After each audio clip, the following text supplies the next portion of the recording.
আসসালামু আলাইকুম রহমতুল্লাহ বারকাতুহ। আলহামদুলিল্লাহ, আজকে আমরা দিনাজপুর জেলা খানসামা উপজেলা গোবিন্দপুর গ্রামে শহীদা খাতুন নুরানী হাফেজিয়া মাদ্রাসায় সরলপথ মিডিয়ার পক্ষ থেকে আমরা মোট 100 ফুট কার্পেট প্রদান করেছি। আপনারা দেখতে পাচ্ছেন। আলহামদুলিল্লাহ, সুম্মা আলহামদুলিল্লাহ। এই যে মক্তবটি, মূলত এই মক্তবে সকালবেলা আমাদের যে গ্রাম অঞ্চলের যে বাচ্চা কাচ্চারা আছে সবাই সেখানে কোরআন শিক্ষা কার্যক্রম মানে কোরআন শিখে।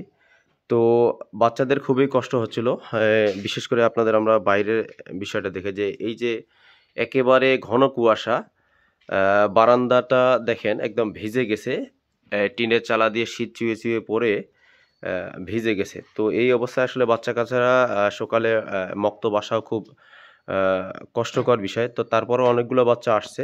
তো আমরা যে 100 ফুট যে আমরা কার্পেট দিয়েছি, তো আলহামদুলিল্লাহ এই যে কার্পেটগুলো খুবই মোটা মোটা, যাতে শীত নিবারণ হয়, একটু বাচ্চারা বসে যাতে আরামদায়ক হয়, একটু গরম অনুভব করে, এই জন্যে এই কার্পেট প্রদান করা হয়েছে। টোটাল 100 ফুট কার্পেট প্রদান করা হয়েছে।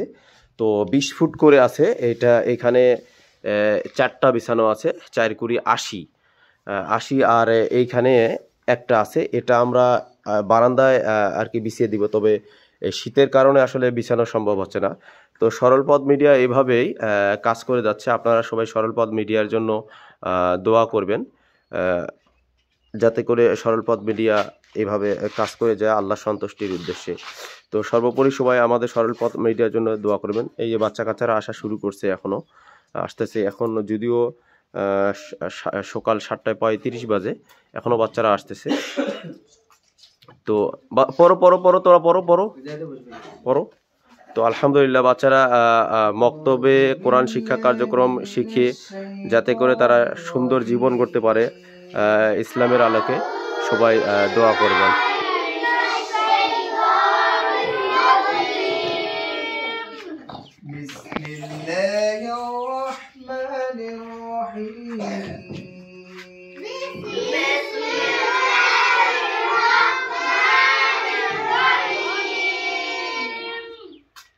Alhamdulillah Rabbil Alamin.